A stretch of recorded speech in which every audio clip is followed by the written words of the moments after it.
Imam Ali was the first to follow the Holy Prophet and believe in prophethood. Imam Ali, he himself says, the Prophet, he took me in his lap when I was a baby, and I was always with him.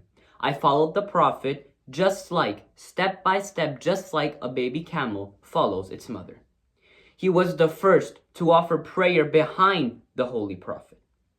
He says, during those days, Islam was a religion of only the Prophet, his wife, Hazrat Khadija, Hazrat Abu Talib, the uncle of the Prophet, and Bibi Fatima bint Asad.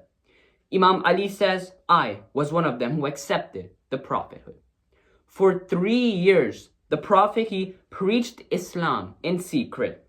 And then he was asked by Allah to call the people of Quraysh in Surah Shura, verse 204.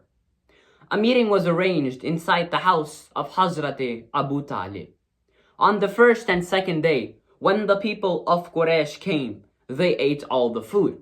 But as soon as Rasulullah got up to speak, they would run away. But that wasn't the case on the third day. On the third day, when Abu Jahl signaled everybody to run after eating the food, when Rasulullah came to speak, he signaled everybody to run. Hazrat Abu Talib was there. He grabbed him by his neck and told him to sit down quietly. And then he said, O Prophet of Allah, convey to the people what you've been told to convey. That is when Rasulullah said, I am the last messenger of Allah, the last prophet of Allah. Whoever helps me in my mission will be my brother and the successor after me. Nobody stood up except for 11-year-old Imam Ali, who stood up 3 times and said, O Prophet of Allah, I will help you in your mission. But each time Rasulullah would say, Ali, sit down, and asked again. Nobody stood up except for Imam Ali. On the third time when Imam Ali stood up, Rasulullah said, Oh Ali, you are my minister, you are my brother, and you are the successor after me. And then he turned to the people and said, listen to him and obey him. And then, the people, they started to laugh and they said, Oh Abu Talib, your son would rule you? And that is when Hazrat Abu Talib said, if my nephew commands so, then I agree.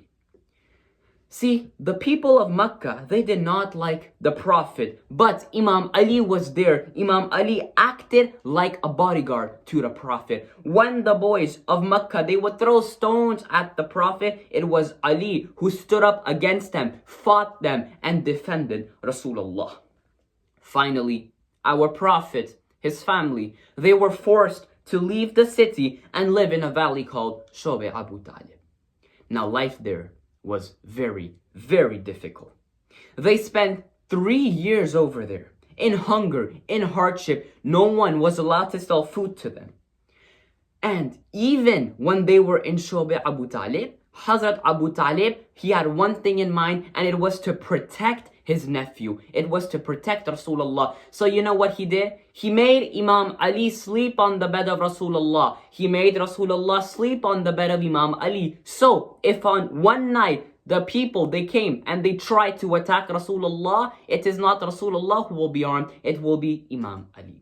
For 3 years, Hazrat Abu Talib, he made Imam Ali sleep on the bed of Rasulullah, and he made Rasulullah sleep on the bed of Imam Ali. Not just because the Prophet was his nephew, but because he was defending the Prophet. This is the biggest proof that Hazrat Abu Talib was there to defend the Prophet.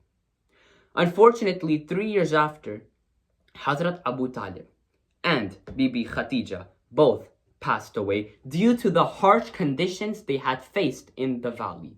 The Prophet named this year the year of sorrow.